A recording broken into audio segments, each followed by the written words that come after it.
প্রিয় দর্শকবৃন্দ, আমরা জানি 4 নভেম্বর থেকে শুরু হয়েছে এসআইআর এর ফর্ম বিলি এবং এটা চলবে ডিসেম্বরের 4 তারিখ পর্যন্ত। ডিসেম্বরের 4 তারিখের মধ্যে ফর্ম ডিস্ট্রিবিউট থেকে শুরু করে ফর্ম তারপরে আবার কালেক্ট করা, যেগুলো ফর্ম ফিল আপ করা থাকবে সেগুলো বিএলওরা কালেক্ট করে নিয়ে আসবে, তারপর ম্যাপিং করবে, তাছাড়া ডকুমেন্ট আপলোড করে সমস্ত কাজ কিন্তু 4 ডিসেম্বরের মধ্যে কমপ্লিট হয়ে যাবে। ইতিমধ্যেই কিন্তু 50% বেশি প্রায় বাড়িতে এই এসআইআর এর ফর্ম বিলি করা হয়ে গিয়েছে। এবার কিন্তু আপনাকে ফর্ম ফিল আপ করে জমা দিতে হবে বিএলও কে, এবং বিএলও বাড়িতে এসে আপনাকে 1 কপি রিসিপ্ট দিয়ে যাবে এবং 1 কপি সে নিয়ে চলে যাবে। এবার আমাকে অনেকেই বলেছেন যে তাদের এই ফর্ম ফিল আপ করতে গিয়ে কিছু অসুবিধার সম্মুখীন হতে হচ্ছে, তারা বুঝতে পারছেন না যে কি করে এই ফর্মটা ফিল আপ করবেন।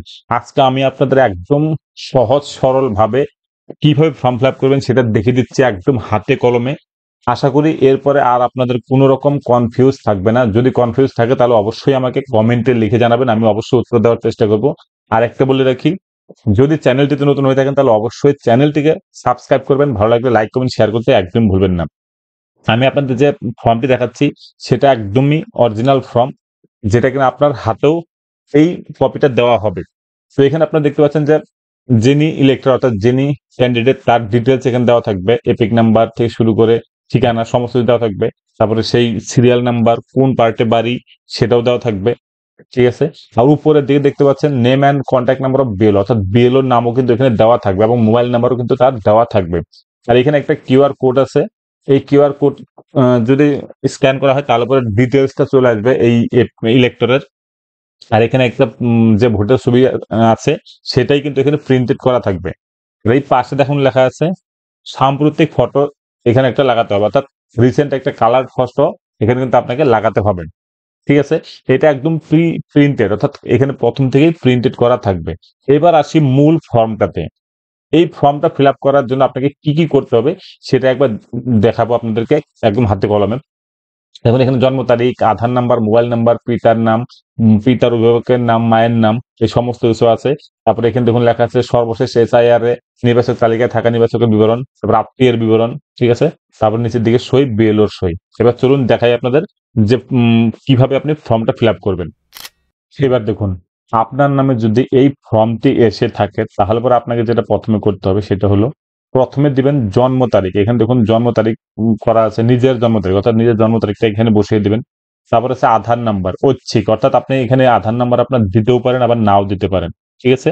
তো থাকলে পরে অবশ্যই এখানে আধার নাম্বারটা দিয়ে দেওয়াই ভালো। তারপর বলেছে মোবাইল নাম্বার, আপনার যে মোবাইল নাম্বার আছে সেখানে বসিয়ে দিবেন। তারপর বলেছে পিতার নাম বা অভিভাবকের নাম, আপনি অবশ্যই চেষ্টা করবেন যাতে বাবার নামটাই দেওয়া যায়। তো আপনি এখানে আপনার বাবার নামটা লিখে দিবেন। যদি বাবা কোনো ক্ষেত্রে না থাকে তাহলে সেক্ষেত্রে আপনি অভিভাবকের নাম দিতে পারেন। তারপর বলেছে পিতার বা অভিভাবকের এপিক নাম্বার, অর্থাৎ আপনার বাবার ভোটার কার্ড নাম্বারটি এখানে বসিয়ে দিতে হবে। তারপরে দেওয়া আছে মায়ের নাম, তো আপনি এখানে মায়ের নাম দিয়ে দেবেন। আবার বলেছে মায়ের এপিক নাম্বার, অর্থাৎ আপনার মায়ের ভোটার কার্ড নাম্বারটি এখানে বসিয়ে দিবেন। তারপরে কি স্বামী বা স্ত্রীর নাম যদি থাকে, অর্থাৎ যদি আপনি বিবাহিত হয়ে থাকেন, যদি আপনি মেয়ে হন বা স্ত্রী হন তাহলে পরে আপনার স্বামীর নাম হবে, আর যদি আপনি স্ত্রী হন তাহলে পরে স্বামীর নাম হবে। ঠিক আছে। তো এখানে স্বামী বা স্ত্রীর নাম হয়ে গেল। এরপর আপনি স্বামী বা স্ত্রীর ভোটার কার্ড যেটি আছে সেটি কিন্তু এখানে বসিয়ে দিবেন। এটা কিন্তু 2025-এর যে এপিক নাম্বার সেটা কিন্তু হবে। ঠিক আছে। অবশ্যই ভালো করে দেখুন, এটা কিন্তু যে ভোটার কার্ডের নাম্বার বলেছে সেটা কিন্তু 2025-এর, অর্থাৎ এই যে টোটাল পার্টটুকু বললাম এটা কিন্তু 2025-এর ডিটেলস, অর্থাৎ বর্তমানের ডিটেলস কিন্তু আপনাকে এখানে দিতে হবে। সেটা আপনার নিজের। ঠিক আছে। এবার যেটা ভাইটাল সেটা হলো গিয়ে আপনাদের দেখাচ্ছি, সেটা হলো এই জায়গাটা দেখুন, এখানে আমি একটা কলাম করে দিয়েছি, লিখে দিয়েছি। এই বাঁ দিকের যেটা আছে 2002 এর লিস্টে যাদের নাম আছে, অর্থাৎ আপনার নাম যদি 2002 এ থেকে থাকে, অর্থাৎ লাস্ট যে এসআইআর হয়েছে পশ্চিমবঙ্গে সেখানে যদি আপনার নাম থেকে থাকে তাহলে পরে কিন্তু আপনাকে এই বাঁ দিকের কলামটা ফিল আপ করতে হবে। আর যদি আপনার 2002 এ লিস্টে নাম না থাকে তখন আপনি আপনার পরিবারের যে কারোটা দিয়ে আপনি লিঙ্কেজ করতে পারেন বা ম্যাপিং করতে পারেন। অর্থাৎ আপনার কি কি হতে পারে, আপনার বাবা, ঠাকুরদা, দাদু বা দিদা, এদের নাম কিন্তু দিয়ে আপনি আপনার যে ডিটেলস সেটা কিন্তু এই ডান দিকের কলাম যেটা আছে এখানে কিন্তু ফিল আপ করতে পারেন। এখন নতুন একটা আপডেট এসেছে যে দাদু, দিদা বা ঠাকুরদা বা ঠাকুমা এদের দিয়েও কিন্তু আপনি লিঙ্কেজ করতে পারবেন। অর্থাৎ 2002 সালে যদি তাদের নাম থাকে বাবা, ঠাকুরদা, তারপরে দাদু, দিদা, ঠাকুমা এদের যদি থাকে 2002 এর, সেইটা দিয়েও কিন্তু আপনি লিঙ্কেজ করতে পারবেন। এবার আপনাকে বলে দেই, এই 2002 লিস্টে যদি আপনার নিজের নাম থাকে, আপনি নিজেই 2002 ছিলেন, তাহলে পরে আপনি শুধুমাত্র এই বাঁ দিকের কলামটা ফিল আপ করবেন। যেমন প্রথমে দেওয়া আছে নির্বাচকের নাম, অর্থাৎ ইলেক্টরের নাম, অর্থাৎ নিজের নাম, অর্থাৎ আপনি আপনার নিজের নাম দিবেন 2002 সালে যেটা ছিল সেই নামটা আপনি এখানে বসিয়ে দিলেন। তারপরে এপিক নাম্বার, অর্থাৎ এটা কিন্তু 2002 সালে যে এপিক নাম্বার সেটা কিন্তু এখানে বসিয়ে দিবেন। ঠিক আছে।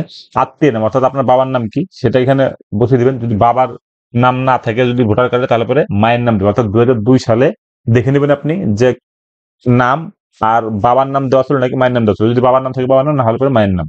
সম্পর্ক কি, যদি মায়ের নাম দেন তাহলে পরে এখানে মা, আর বাবার নাম হলে পরে বাবা বা পিতা। ঠিক আছে। জেলার নাম দিবেন, অর্থাৎ আপনি এরকম হতে পারে যে 2002 সালে অন্য জেলাতে ছিলেন, সেজন্য কিন্তু এখানে জেলার নাম যেটা ছিল সেটাই কিন্তু এখানে দিতে হবে। রাজ্যের নাম, যদি পশ্চিমবঙ্গে থাকেন পশ্চিমবঙ্গ। আর বলে রাখি 2002 সালেরই যে এটা হবে সেরকম না। দেখুন এখানে বলেছে সর্বশেষ এসআইআর, অর্থাৎ সর্বশেষ কিন্তু এক একটা রাজ্যে এক এক রকম ভাবে হয়েছিল। পশ্চিমবঙ্গে যেরকম 2002 হয়েছিল, সেরকম আসামে অন্য ইয়ারে হয়েছিল, বা অন্য অন্য রাজ্যে অন্য রকম অন্য ইয়ারে হয়েছিল। যেমন আমরা দেখতে পেলাম রিসেন্ট 2025-এ বিহারে হলো। বিহারেও যদি এরকম আপনার লিঙ্কেজ থাকে তাহলে সেইভাবে 2025-এর লিঙ্কেজ দিতে হবে আপনাকে। ঠিক আছে।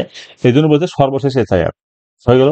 এবার বিধানসভা ক্ষেত্রের নাম, এই বিধানসভা ক্ষেত্রের নাম কি, অর্থাৎ আপনি আপনার এলাকার একটা বিধানসভা ক্ষেত্র আছে, সেই নামটা কিন্তু এখানে বসিয়ে দিতে হবে। ধরুন আপনি সাপোজ হাওড়া জেলার কোন একটা ডিস্ট্রিক্টের কোন একটা বিধানসভার নাম আছে, সেটা আপনি এখানে বসিয়ে দিতে হবে।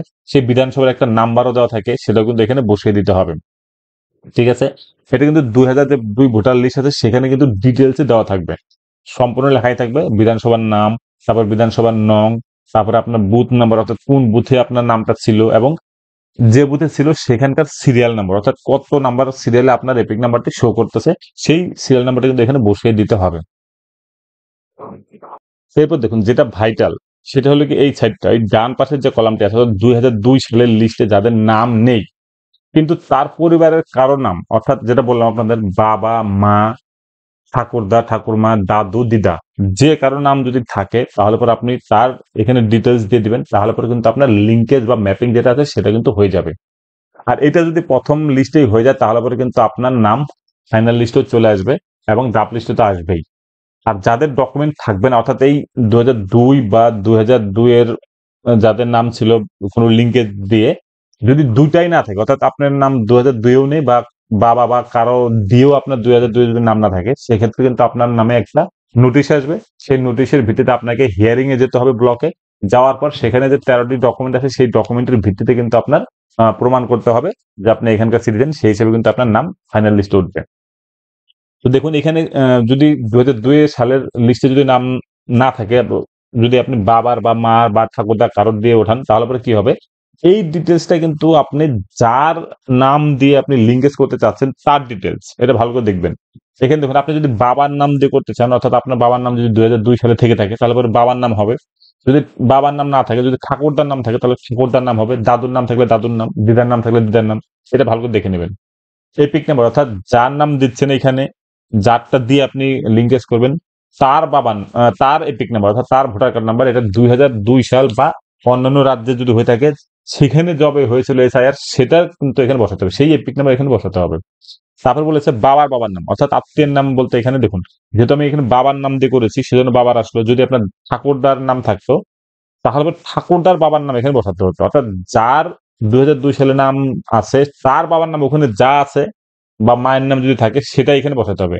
এবং এই যে এখানে যার নাম দিল, অর্থাৎ নেম, অর্থাৎ বাবার নাম বা ঠাকুরদার নাম যেটা থাক, তার বাবার নাম যদি থাকে, এই দুজনের মধ্যে কি সম্পর্ক সেটা কিন্তু এখানে বসাতে হবে। ঠিক আছে। তারপরে জেলা, অর্থাৎ কোন জেলায় আপনার 2002 সালে নামটা ছিল সেটা দিতে হবে, রাজ্যের নাম দিতে হবে, বিধানসভার নাম দিতে হবে, এবং যেটা বললাম এইখানে যেরকম দেখাচ্ছি এরকমই বিধানসভার নাম্বার একটা থাকে, দেখবেন ওই 2002 সালে বা অন্য কোনো রাজ্য যদি এসআইআর হয়ে থাকে সেখানে দেখবেন ডিটেলস দেওয়া থাকে, কত নাম্বার বা কোন বিধানসভা, বুথ নাম্বার দেওয়া থাকবে, সিরিয়াল নাম্বার দেওয়া থাকবে। ঠিক আছে, এইটুকু একদম ক্লিয়ার। এই দুটাই কিন্তু মেন, অর্থাৎ এই দুইটার মধ্যে কিন্তু আপনাকে ফিল আপ করতে হবে। যদি আপনার না থাকে তাহলে পরে কিন্তু আপনি ফাঁকা রেখে দেবেন। ফাঁকা রাখলে পরে ডিটেলস সম্পূর্ণ দিয়ে, অর্থাৎ এই দুইটা কলাম ফাঁকা রেখে, যদি নাম না থাকে 2002 বা আপনার পরিবারের কারো যদি নাম না থাকে 2002 বা তারও আগে, তাহলে পরে কিন্তু আপনি সেক্ষেত্রে দুইটা ফাঁকাই রেখে দিবেন।